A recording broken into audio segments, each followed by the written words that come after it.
കൈകളിൽ തരിപ്പ് വരിക. ഇന്ന് പല ആളുകളും ഒരു 35 വയസ്സ് കഴിഞ്ഞാൽ പല ആളുകൾ പറയുന്നൊരു കോമൺ കംപ്ലയിൻറ്റ്, ഡോക്ടറെ എൻ്റെ കൈ തരിക്കുന്നുണ്ട്. ചില ആളുകൾ പറയും എൻ്റെ ഒരു വലത്തെ കൈയുള്ളൂ, ചില ആൾക്ക് 2 കൈയുണ്ട്. ഇനിയിപ്പോൾ കൈ തരിച്ചാൽ തന്നെ ചിലപ്പോൾ വിരലുകൾ മാത്രം, ചില സ്പെസിഫിക് ഫിംഗേഴ്സ് മാത്രം, വിരലുകൾ മാത്രം തരിപ്പുണ്ടാകുക, ചില സമയത്ത് തരിക്കുക. അതായത് നമ്മൾ എന്തെങ്കിലും ഒരു കപ്പ് പിടിക്കുന്ന സമയത്ത്, അല്ലെങ്കിൽ കത്തി കൊണ്ട് മീൻ മുറിക്കുന്ന സമയത്ത്, അല്ലെങ്കിൽ ബക്കറ്റ് പിടിക്കുന്ന സമയത്ത്, അല്ലെങ്കിൽ നമ്മൾ ഡ്രസ്സൊക്കെ നനഞ്ഞു കഴിഞ്ഞാൽ പിഴിയുന്ന ഒരു ഇതുണ്ടല്ലോ, അത് ചെയ്യുന്ന സമയത്ത് കൈയൊക്കെ തരിച്ചു പോവുക, അല്ലെങ്കിൽ രാവിലെ ഉറങ്ങി എണീക്കുന്ന സമയത്ത് കൈ തരിക്കുക. ഇങ്ങനെ പല തരത്തിൽ കൈത്തരിപ്പ് നമ്മുടെ നാട്ടിലുണ്ട് എന്നുള്ളതാണ് പല ആളുകൾ നേരിടുന്നൊരു പ്രശ്നമാണ്. പലപ്പോഴും ഇത് നമ്മൾ ശ്രദ്ധിക്കൂല. കുറേയൊക്കെ നമ്മൾ ഇത് കൂടിക്കഴിഞ്ഞാൽ ഇത് നിൽക്കുന്നില്ല, ഫുൾ ടൈം ഇത് വരുന്നുണ്ടെങ്കിലാണ് പലപ്പോഴും ഇത് നോട്ടീസ് ചെയ്യുക. ഇതൊരു പ്രശ്നമായിട്ട് മാറുന്ന സമയത്ത് പലപ്പോഴും പല പേഷ്യൻസ് നമ്മളടുത്ത് വരാറുള്ളത് എന്നുള്ളതിനാണ്. അപ്പോൾ ഇത് നമ്മൾ എല്ലതും തള്ളിക്കളയരുത്. ഇത് എന്തുകൊണ്ടാണ് വരുന്നത്, എന്തെങ്കിലും റീസണുകളുണ്ടോ, എങ്ങനെ നമുക്കത് സോൾവ് ചെയ്യാൻ പറ്റും എന്ന് നമ്മൾ അറിയലും അതിന് വേണ്ട കാര്യങ്ങൾ ചെയ്യലും വളരെ വളരെ അത്യാവശ്യമാണ്. അപ്പോൾ ഇന്നത്തെ വീഡിയോയിൽ നമ്മൾ ഡിസ്കസ് ചെയ്യാൻ പോകുന്ന ടോപ്പിക്ക് വേറെ ഒന്നുമില്ല, ഈ കൈത്തരിപ്പ് വരാനുള്ള റീസൺ എന്താണ്, അപ്പോൾ അതിന് എന്തൊക്കെ കാരണങ്ങൾ കൊണ്ട് എന്ത് ചെയ്യും കൈത്തരിപ്പ് വരും, എങ്ങനെ നമുക്കിത് മാനേജ് ചെയ്യാൻ പറ്റും, അങ്ങനെയുള്ള ആളുകൾക്ക് എന്തെങ്കിലും ഇത് മാറിക്കിട്ടാൻ എന്തെങ്കിലും ട്രിക്സുകൾ ഉണ്ടോ എന്നതിനെ കുറിച്ചിട്ടാണ് ഇന്നിവിടെ ഡിസ്കസ് ചെയ്യാൻ പോകുന്നത്. എൻ്റെ പേര് doctor Siraj, Thamarassery Q&B health കെയറിലെ യുനാനി ഫിസിഷ്യനാണ്.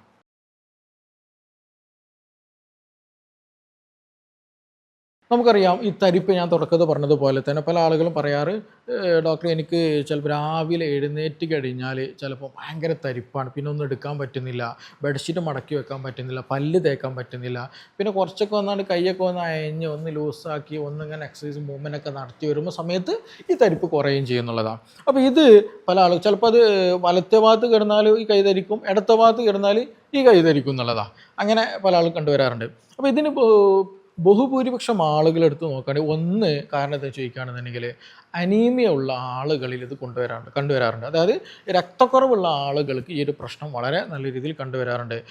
രക്തം നല്ല രീതിയിൽ കുറവ്, അതേപോലെ സർക്കുലേഷൻ പ്രോപ്പറായിട്ടില്ലാത്ത ആളുകൾക്ക് ഈ ഒരു പ്രശ്നം നല്ല രീതിയിൽ കണ്ടുവരാറുണ്ട്. ചില ആളുകൾ കാലിനും അങ്ങനെ തരിപ്പ് വരാറുണ്ട്. കുറച്ച് ഒന്ന് നമ്മൾ ചമ്രം പടിഞ്ഞ് ഇരുന്ന് കഴിഞ്ഞാൽ എന്ത് ചെയ്യും, കാല് തരിപ്പ് വരിക, പിന്നെ കുറച്ചാണ്ട് കാലൊക്കെ നിവർത്തി ഒന്ന് മസാജ് ചെയ്ത് ഒന്ന് ഒഴിഞ്ഞ് ഒന്ന് പ്രോപ്പറായിട്ട് ഇരിക്കുമ്പോൾ അത് ഓക്കെ ആവുകയും ചെയ്യും. അപ്പോൾ ഇങ്ങനെയുള്ള ആളുകളിൽ ഈ സർക്കുലേഷൻ പ്രോപ്പറാണോ, രക്തക്കുറവിൻ്റെ പ്രശ്നങ്ങളുണ്ടോ എന്നുള്ളത് നമ്മൾ നിർബന്ധമായിട്ട് ചെക്ക് ചെയ്യേണ്ടതാണ്. രണ്ടാമത് ഇതിനെ കൂടെ തന്നെ നമ്മൾ ശ്രദ്ധിക്കാനുള്ളത്, ചിലപ്പോൾ നമ്മൾ ഒരുപാട് സമയം ഒരേ പൊസിഷൻ നമ്മൾ ബോഡി അങ്ങനെ കീപ്പ് ചെയ്താലും എന്ത് ചെയ്യും, ഒരു മൈൽഡായിട്ടുള്ള സർക്കുലേഷൻ്റെ ഒരു ഇഷ്യൂസ് കാരണമൊക്കെ ആയിട്ട് ഈ പറഞ്ഞതുപോലെ ഇഷ്യൂസ് ഉണ്ടാകാറുണ്ട്. അപ്പോൾ അത് വലിയ ട്രീറ്റ്മെൻ്റ് ഒന്നും എടുക്കേണ്ടതില്ല, നമ്മൾ അതിൻ്റെ ഒരു പൊസിഷനൊക്കെ ഒന്ന് എന്ത് ചെയ്യുക മാറ്റുക, അതേപോലെ ജസ്റ്റ് ഒന്ന് മൂവ്മെൻ്റ് ഒക്കെ നടത്തും, അത് ക്ലിയർ ആവുകയും ചെയ്യും. അപ്പോൾ ഒന്ന് രക്തക്കുറവ് കാരണമായിട്ടും രണ്ടാമത് നമ്മുടെ പൊസിഷൻ കാരണമായിട്ടും ഈ പറഞ്ഞ തരിപ്പ് കണ്ടുവരാറുണ്ട് എന്നുള്ളതാണ്.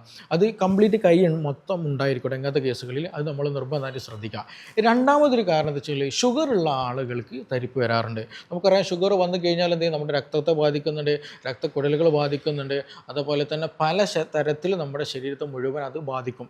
എസ്പെഷ്യലി ഞരമ്പിനത് ബാധിക്കും. പല പേഷ്യൻസ് പറയുന്നതാണല്ലേ, ഈ ചെരുപ്പിട്ടാൽ അറിയുന്നില്ല, അതേപോലെ തന്നെ നടക്കാൻ പറ്റുന്നില്ല, കാല് നിലത്ത് കുത്തിയതുപോലെ നമുക്കറിയുന്നില്ല, ചിലപ്പോൾ ചുട്ട് പൊള്ളണ രീതിയിൽ ചുട്ട് പൊള്ളണ പോലൊക്കെ ഉണ്ടെന്ന് പേഷ്യൻസ് പരാതി പറയുന്നുള്ളതാണ്. അപ്പോൾ ഇത് ഇങ്ങനെ ഒരു പ്രശ്നം അത് ഞരമ്പിന് എന്ത് ചെയ്യുന്നതാണ്, ഷുഗർ ബാധിക്കുന്നതാണ്. അപ്പോൾ നല്ല രീതിയിൽ നമുക്ക് ഷുഗർ ഉള്ള ആളുകൾ HbA1c ഒക്കെ 11, 12, 13 ഒക്കെ നല്ല രീതിയിൽ ഉണ്ട്, നല്ല രീതിയിൽ ബോഡി ഷുഗർ ബാധിച്ചിട്ടുണ്ടെങ്കിൽ ഈ പറഞ്ഞതുപോലെ എന്ത് ചെയ്യും, നമ്മുടെ കൈകളിലേക്കുള്ള ഞരമ്പിനെ ഇത് ബാധിക്കും. അപ്പോൾ സ്വാഭാവികമായിട്ട് നമുക്ക് കൈകൾക്ക് തരിപ്പുണ്ടായിരിക്കും, ബുദ്ധിമുട്ടുണ്ടായിരിക്കും. അപ്പോൾ ഷുഗർ വന്നു കഴിഞ്ഞാൽ അവിടെ പ്രത്യേകം എന്ന് വെച്ചിട്ടുണ്ടെങ്കിൽ അവർക്ക് നല്ല ഷുഗറും ഉണ്ടായിരിക്കും, കാലിന് ഞരമ്പിൻ്റെ പ്രശ്നങ്ങൾ ഉണ്ടായിരിക്കും, കണ്ണിന് ചിലപ്പോൾ കാഴ്ചക്ക് പ്രശ്നം ഉണ്ടായിരിക്കും, കേൾവിക്ക് പ്രശ്നങ്ങൾ ഉണ്ടായിരിക്കും, അതേപോലെ തന്നെ ചിലപ്പോൾ മിക്ക ആളുകളിലും 2 കൈകൾക്കൊന്നുണ്ടായിരിക്കും തരിപ്പ് വരുന്നുള്ളൂ. അതേപോലെ ജോയിൻറ്റ് പെയിൻ ഒക്കെ നല്ല രീതിയിൽ ഇങ്ങനെ ആളുകളിൽ ഉണ്ടായിരിക്കും. അപ്പോൾ ഷുഗറിൻ്റെ പ്രശ്നമുണ്ടോ, ഷുഗർ നിർബന്ധമായിട്ട് നിങ്ങൾ മാനേജ് ചെയ്യണം. അപ്പോൾ നിങ്ങൾക്ക് എന്ത് ചെയ്യുക, ഒന്ന് നിങ്ങൾക്ക് പ്രശ്നമെങ്കിൽ ഒന്ന് രക്തം നോക്കണം, വളരെ നല്ലതാണ്. അതേപോലെ തന്നെ ഈ പറഞ്ഞതുപോലെ ഷുഗർ ഉണ്ടോ ഇല്ല എന്നുള്ളത് നമ്മൾ കൺഫേം ആക്കണം. ഷുഗർ രോഗികളാണെന്നുണ്ടെങ്കിൽ, ഷുഗർ കൂടിയിട്ടുണ്ടെങ്കിൽ നിർബന്ധമായിട്ട് എന്ത് ചെയ്യണം, അതിന് മാനേജ്മെൻറ്റ് പെട്ടെന്ന് തന്നെ ചെയ്യണം. ഇല്ല എന്നുണ്ടെങ്കിൽ നമ്മുടെ ബോഡിയിൽ കംപ്ലീറ്റ്ലി പ്രശ്നങ്ങളിലേക്ക് അത് കൊണ്ടെത്തിക്കുന്നുള്ളതാണ്. അപ്പോൾ ഷുഗർ രോഗികൾ ശ്രദ്ധിക്കുക എന്നുള്ളതാണ്. ഇനി അതേപോലെ നമ്മൾ ശ്രദ്ധിക്കാനുള്ളത്, ചില ആളുകൾക്ക് ഈ ചില വിരലുകളിൽ എന്ത് ചെയ്യും, ഈ ഒരു പ്രശ്നം വരും എന്നുള്ളതാണ്. എല്ലാ സമയത്തും ഉണ്ടായിരിക്കില്ല.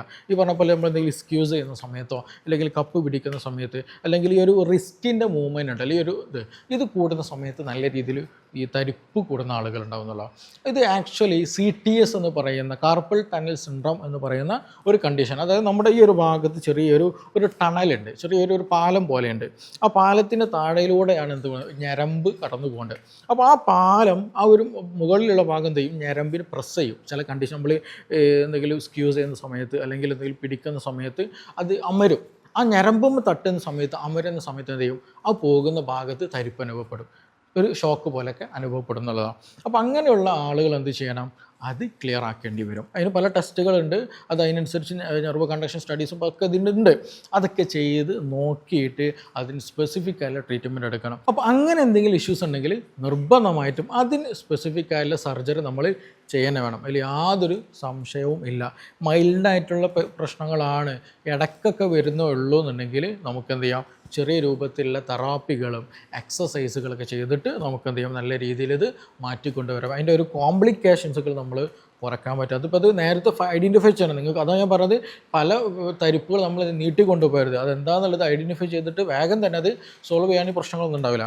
അപ്പോൾ ഇങ്ങനെ ഒരു തരിപ്പ് നിങ്ങൾക്ക് അതിന് പ്രത്യേകത ഇവിടെ ഒന്നും വലിയ തരിപ്പ് ഉണ്ടാവില്ല, ഈ ഒരു ഭാഗത്തായിരിക്കും കൂടുതലായിട്ട് ഉണ്ടാവുക എന്നുള്ളതാണ്. അപ്പോൾ അത് നിർബന്ധമായിട്ട് നമ്മൾ ശ്രദ്ധിക്കണം. CTS എന്ന് പറയുന്ന കണ്ടീഷനാണെന്നുണ്ടെങ്കിൽ അതിന് സ്പെസിഫിക്കൽ ട്രീറ്റ്മെൻറ്റ് എടുക്കണം എന്നുള്ളതാണ്. ഇനി അതേപോലെ തന്നെ ഞരമ്പ് റിലേറ്റഡ് ആയിട്ട് പ്രശ്നമാണ്. ചില ആളുകൾക്ക് സെർവിക്കൽ റിലേറ്റഡ് ആയിട്ട് നട്ടലിന് ചിലപ്പോൾ ഉണ്ടാവും ഒരു ഡിസ്ക് ബൾജ്, അല്ലെങ്കിൽ അവിടെ തേയ്മാനത്തിൻ്റെ പ്രശ്നങ്ങൾ, അവിടെ എന്തെങ്കിലും ബുദ്ധിമുട്ടുകളുണ്ടെന്നുണ്ടെങ്കിൽ ആ ഞരമ്പ് പോകുന്ന ഭാഗങ്ങളിലൊക്കെ ഈ ഒരു എസ്പെഷ്യലി പല ആൾക്ക് കൈകളുടെ വിരലുകളിൽ എന്ത് ചെയ്യും, തരിപ്പ് വരുന്നുള്ള. ചില ആൾക്ക് റൈറ്റിലുണ്ടായിരിക്കും, ചില ആൾക്ക് ലെഫ്റ്റിലായിരിക്കും, ചിലപ്പോൾ രണ്ട് കൈകൾക്കും ഈ ഒരു തരിപ്പിൻ്റെ പ്രശ്നം വരും എന്നുള്ളതാണ്.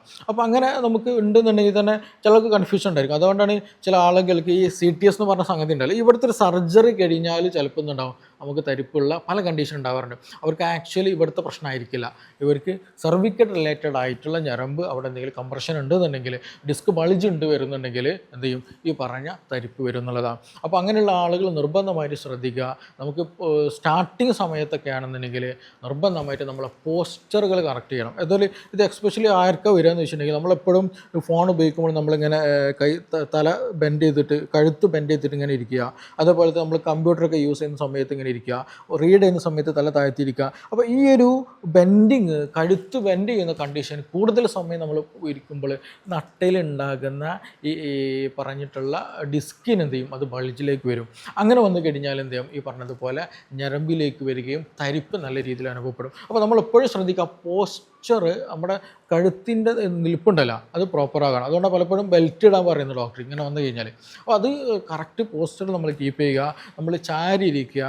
അതേപോലെ എപ്പോഴും നമ്മൾ ശ്രദ്ധിക്കുക, ഫോണൊക്കെ ഉപയോഗിക്കുന്ന സമയത്ത്, ബുക്ക് ഉപയോഗിക്കുന്ന സമയത്ത് ഈ ഒരു പൊസിഷൻ നമുക്ക് എപ്പോഴും മാറ്റാം. ഇത് നമുക്ക് വല്ലാണ്ട് മാറ്റാൻ പറ്റില്ല. അപ്പോൾ അതുകൊണ്ട് തന്നെ എപ്പോഴും ഫോണൊക്കെ നമ്മുടെ കഴുത്തിന് നല്ല സ്ട്രൈറ്റ് ആയിരിക്കുന്ന രീതിയിൽ മാക്സിമം യൂസ് ചെയ്യുക. അത് അങ്ങനെ ഒരു യൂസേജിലേക്ക് എത്തിക്കഴിഞ്ഞാൽ വലിയ പ്രശ്നമില്ലാതെ നമുക്ക് മാനേജ് ചെയ്യാൻ പറ്റും. അതുപോലെ കഴുത്തിന് വേണ്ടിയിട്ടുള്ള എക്സസൈസുകൾ നല്ലോണം രീതിയിൽ ചെയ്യുക. നമ്മൾ സ്ട്രൈറ്റ് ആയിട്ടൊക്കെയും റൈറ്റിലേക്കും ലെഫ്റ്റിലേക്കൊക്കെ റൊട്ടേഷൻ കാര്യങ്ങളൊക്കെ പൊതുവായിട്ട് ചെയ്യേണ്ട എക്സസൈസുകളൊക്കെ എന്ത് ചെയ്യുക, കഴുത്തിന് ചെയ്യാനും കൂടെ ഒക്കെ ശ്രദ്ധിക്കുക എന്നുള്ളതാണ്. അത് നമുക്ക് MRI എടുത്ത് കഴിഞ്ഞാൽ, എക്സ്റേ എടുത്ത് കഴിഞ്ഞാലൊക്കെ അതിൻ്റെ ഒരു ഏകദേശം രൂപം നമുക്ക് കിട്ടും, ഏത് എത്രത്തോളം ഉണ്ട്. ചിലത് നമ്മൾ വല്ലാണ്ട് കൂടിയ കേസുകളൊക്കെ നല്ല പെയിനുള്ള കേസുകളുണ്ടായിരിക്കും, ചിലപ്പോൾ സെൻസേഷൻ നല്ല രീതിയിൽ കുറഞ്ഞ കേസ് ഉണ്ടാവും, മസ്കുലർ ആക്ടിവിറ്റി കുറഞ്ഞു പോയ കേസുണ്ടാവും. അപ്പോൾ അത് സിവിയർ ആകുന്ന കേസാണ്. അപ്പോൾ അങ്ങനെയൊക്കെ വന്നു കഴിഞ്ഞാൽ നമ്മൾ എന്ത് ചെയ്യണം, ഈ പറഞ്ഞതുപോലെ സർജറി ചെയ്യേണ്ടതുണ്ടെങ്കിൽ സർജറി ചെയ്യേണ്ടി തന്നെ വരും. അല്ലാത്ത കേസുകൾ, ബഹുഭൂരിപക്ഷം കേസുകൾ നമുക്ക് എന്ത് ചെയ്യാൻ പറ്റും, എക്സസൈസുകളിലൂടെയും നമ്മുടെ പോസ്ചർ കറക്റ്റ് ആക്കുന്ന കേസുകളിലൂടെ നമുക്കത് മാനേജ് ചെയ്യാൻ പറ്റും എന്നുള്ളത് തന്നെയാണ്. അപ്പോൾ ഈ പറഞ്ഞതുപോലെ നമ്മുടെ കഴുത്തിന്, സെർവിക്കൽ നെർവ്സിന്, നാടുകൾക്ക് എന്തെങ്കിലും പ്രശ്നമുണ്ടെങ്കിൽ കൈകളിൽ നല്ല രീതിയിൽ തരിപ്പ് അനുഭവപ്പെടുന്നുള്ളതാണ്. ഇനി അതേപോലെ ശ്രദ്ധിക്കാനുള്ളതാണ്, ചില കേസുകളിൽ സ്ട്രോക്ക് വന്നു കഴിഞ്ഞാലും ചില തരിപ്പുകൾ കണ്ടുവരാറുണ്ട്. ചിലപ്പോൾ തരിപ്പ് മാത്രമേ, സെൻസേഷനും കൂടെ കുറയും. അങ്ങനെ മസ്കുലർ സെൻസേഷൻ കുറയുക, വെയിറ്റ് വീക്ക്നെസ് വരിക. ചിലപ്പോൾ നമ്മൾ രാത്രി കിടന്നതായിരിക്കും, രാവിലെ എഴുന്നേൽക്കുന്ന സമയത്ത് പ്രശ്നങ്ങൾ. അതിന് അസോസിയേറ്റ് ചിലപ്പോൾ നമ്മൾ ആ ഒരു ഫേസിൻ്റെ ഭാഗത്ത് അല്ലെങ്കിൽ സംസാരിക്കാൻ ബുദ്ധിമുട്ടുകൾ, നാവ് കഴിഞ്ഞു പോകുന്ന അസ്വസ്ഥതകൾ, മുഖം കൂടിപ്പോകുന്ന പ്രശ്നങ്ങൾ, ഇങ്ങനെ പല പ്രശ്നങ്ങളും അതിന് അസോസിയേറ്റ് വരും. അപ്പോൾ അതുകൊണ്ട് തന്നെ ഇത് എന്ത് ചെയ്യരുത്, തള്ളിക്കളയരുത്. നിങ്ങൾക്ക് BP കൂടുതലുണ്ടെങ്കിൽ ഈ പറഞ്ഞതുപോലെ ഷുഗർ കൂടുതലുണ്ടെന്നുണ്ടെങ്കിൽ സ്ട്രോക്കിനുള്ള സാധ്യതകൾ വളരെ കൂടുതലാണ്. അപ്പോൾ അതിൻ്റെ ഒരു അടയാളം കൂടി, അല്ലെങ്കിൽ സ്ട്രോക്ക് വന്ന ആളുകൾക്ക് ഉണ്ടാകുന്ന ചില പ്രശ്നങ്ങളിൽപ്പെട്ട ഒരു പ്രശ്നമാണ് ഈ പറഞ്ഞ പോലെ കൈകൾ തളരുക, ഇങ്ങനെയുള്ള ബുദ്ധിമുട്ടുകളൊക്കെ വരിക എന്നുള്ളത്. അപ്പോൾ അത് നമ്മൾ എന്ത് ചെയ്യണം, ഇതിൻ്റെ കൂടെ നമ്മൾ തള്ളിക്കളയാത്ത എന്ന് പൊതുവായിട്ട് കണ്ടുവരുന്ന ഒരു കണ്ടീഷനാണ് സ്ട്രോക്ക് എന്ന് പറഞ്ഞത്. അത് നിർബന്ധമായിട്ട് നമ്മൾ ശ്രദ്ധിക്കാനാണ്. അതേപോലെ തന്നെ നമ്മൾ ശ്രദ്ധിക്കാൻ മറ്റൊരു കാര്യമാണ്, ഈ വൈറ്റമിൻ ഡെഫിഷ്യൻസി ഉണ്ടെന്നുണ്ടെങ്കിൽ അവരിലും ഈ പറഞ്ഞതുപോലെ തരിപ്പ് നല്ലോണം വരും. Especially vitamin B complex B12 ഒക്കെ കുറവുണ്ടെന്നുണ്ടെങ്കിൽ പറഞ്ഞതുപോലെ വൈറ്റമിൻ ഡിയുടെ കുറവൊക്കെ ഉണ്ടെങ്കിൽ ചില ആളുകൾ ഇത് ബുദ്ധിമുട്ട് കണ്ടുവരാറുണ്ട്. അപ്പോൾ നമ്മുടെ ജനറൽ വീക്ക്നെസ് നല്ലോണം വരിക, അതേപോലെ തന്നെ കൈകളും കാലുകൾക്ക് തരിപ്പ് നല്ല രീതിയിൽ അനുഭവപ്പെടുക. അതുവെച്ചാൽ മിക്ക ആളുകൾക്ക് 2 കയ്യിലുണ്ടാവും കേട്ടോ, കാരണം വൈറ്റമിൻ B12 വെച്ചിട്ടുണ്ടെങ്കിൽ 2 കയ്യിലും കുറവുണ്ടായിരിക്കും. അപ്പോൾ അങ്ങനെ സർക്കുലേഷൻ റിലേറ്റഡ് ആയിട്ട് വരുന്നതാണ്. അപ്പോൾ സ്വാഭാവികമായിട്ട് എന്ത് ചെയ്യും, 2 കൈകൾക്ക് തരിപ്പും ക്ഷീണവും തളർച്ചയും എനർജി ഇല്ലാത്ത പ്രശ്നങ്ങളും അങ്ങനെ പല ബുദ്ധിമുട്ടുകൾ അതിന് അസോസിയേറ്റ് ആയിട്ട് വരും. അത് കാലുകളിൽ ഈവൻ എന്ത് ചെയ്യും, ആ തരിപ്പൊക്കെ ഉണ്ടായിരിക്കും എന്നുള്ളതാണ്. അപ്പോൾ അതുകൊണ്ട് തന്നെ നമ്മൾ എന്ത് ചെയ്യണം, വൈറ്റമിൻ B12 കൂട്ടാൻ പറ്റുന്ന ഭക്ഷണങ്ങൾ കഴിക്കുക, അതിന് നറിഷ്മെൻറ്റ് കൂട്ടാൻ പറ്റുന്ന സപ്ലിമെൻറ്റുകൾ നമ്മൾ നല്ല രീതിയിൽ ഒരു ഡോക്ടറെ കണ്ട് ഒരു ഫിസിഷ്യനെ കണ്ടിട്ട് നമ്മൾ കഴിക്കുക എന്നുള്ളതാണ്. അപ്പോൾ ചുരുക്കി പറഞ്ഞിട്ടുണ്ടെങ്കിൽ നമ്മളിതിന് പലപ്പോഴും സിമ്പിളായിട്ട് കാണുന്നുണ്ടെങ്കിലും പലതും എന്ത് ചെയ്യും, ക്രോണിക് ആയി കഴിഞ്ഞാൽ അത് സർജറി ചെയ്യേണ്ട അവസ്ഥയിലേക്ക്, അല്ലെങ്കിൽ അത് മാറാൻ പറ്റാത്ത കണ്ടീഷനിലേക്ക് ആയി പോകുന്നുള്ളതാണ്. അപ്പോൾ അതിനെ അങ്ങനെ ഒരു കൊണ്ടുപോകാതെ നിങ്ങൾക്ക് അങ്ങനെ എന്തെങ്കിലും പ്രശ്നം ഉണ്ടെന്നുണ്ടെങ്കിൽ ആദ്യം അത് എനിക്ക് വരാനുള്ള കാരണം എന്താണെന്നുള്ളത് ആദ്യം ഐഡൻറ്റിഫൈ ചെയ്യണം. അതാണ് ഡയഗ്നോസിസ്. ഇത് എന്തുകൊണ്ട് എനിക്ക് വന്നു, അതിന് റീസൺ എന്താണ്, ഇതിൻ്റെ ബാക്കിലുള്ള സയൻസ് എന്താണ് അതിൻ്റെ ഫാക്റ്റ് എന്താണെന്ന് നമ്മൾ ഐഡൻറ്റിഫൈ ചെയ്യണം. അപ്പോൾ ചില ആളുകൾ ചിലപ്പം സ്ട്രോക്ക് ഉണ്ടായിരിക്കാം, ചില ആളുകൾക്ക് വിറ്റാമിൻ ഡെഫിഷ്യൻസി ആയിരിക്കാം, ചില ആളുകൾക്ക് സെർവിക്കൽ റിലേറ്റഡ് ഇഷ്യൂസ് ആയിരിക്കാം, അങ്ങനെ പല കാരണങ്ങളുണ്ടായിരിക്കും. അതിനെല്ലാ ആളുകളും പോയിട്ട് തൈലിട്ട് ഊഞ്ഞിട്ട് കാര്യമില്ല, ചൂട് പിടിച്ചിട്ട് കാര്യമില്ല, എക്സസൈസ് ചെയ്തിട്ട് കാര്യമില്ല, ഭക്ഷണം മാറ്റിയിട്ട് കാര്യമില്ല. അപ്പോൾ എന്താണെന്നുള്ളത് നമ്മൾ ഐഡൻറ്റിഫൈ ചെയ്തിട്ട് അതിന് പ്രോപ്പറായിട്ട് നമ്മൾ എന്ത് ചെയ്യണം, ട്രീറ്റ്മെൻറ്റ് കൊടുക്കുകയാണെങ്കിൽ ഇതും നമുക്ക് മാറ്റിക്കൊണ്ടുവരാൻ പറ്റും, ഇതിൽ സംശയമൊന്നുമില്ല. പക്ഷെ അത് കറക്റ്റ് എന്ത് ചെയ്യണം, പേഷ്യൻറ്റ് രോഗി എന്ത് ചെയ്യണം, അത് പറയുന്ന കാര്യങ്ങൾ കറക്റ്റ് ഫോളോ അപ്പ് ചെയ്ത് മുന്നോട്ട് പോവുകയാണെങ്കിൽ ആ ഒരു പ്രശ്നങ്ങളൊന്നും ഇല്ലാതെ ആ പ്രശ്നങ്ങൾക്ക് ദൂരീകരിച്ചിട്ട് നമുക്ക് നോർമൽ കണ്ടീഷനിലേക്ക് നമുക്ക് കൊണ്ടെത്തിക്കാൻ പറ്റും. അപ്പോൾ നിങ്ങൾക്ക് ഈ പറഞ്ഞതുപോലെ നിങ്ങൾ തരിപ്പിൻ്റെ പ്രശ്നമുണ്ട്, ബുദ്ധിമുട്ടുകൾ വരുന്നുണ്ട്, ബലം കിട്ടുന്നില്ല, ക്ഷീണമാണ്, കഴുത്ത് വേദനയുണ്ട്, തലവേദന ഉണ്ട്, തരിപ്പ് വരുന്നുണ്ട്, കൈ മടക്കാൻ പറ്റുന്നില്ല, ഇവിടെ പ്രശ്നമുണ്ട്, ഇങ്ങനെ പലതരത്തിൽ ബുദ്ധിമുട്ടുണ്ട്, ഇതിന് അസോസിയേറ്റ് വരുന്നുണ്ടെങ്കിൽ എന്തെങ്കിലും സംശയങ്ങളൊക്കെ ഉണ്ടെന്നുണ്ടെങ്കിൽ താഴെ നിന്നുള്ള നമ്പറിൽ ബന്ധപ്പെടുക. നമുക്കിനി മറ്റൊരു ഇഷ്യൂമായി ബന്ധപ്പെട്ടിട്ട് വീണ്ടും കാണാം. താങ്ക്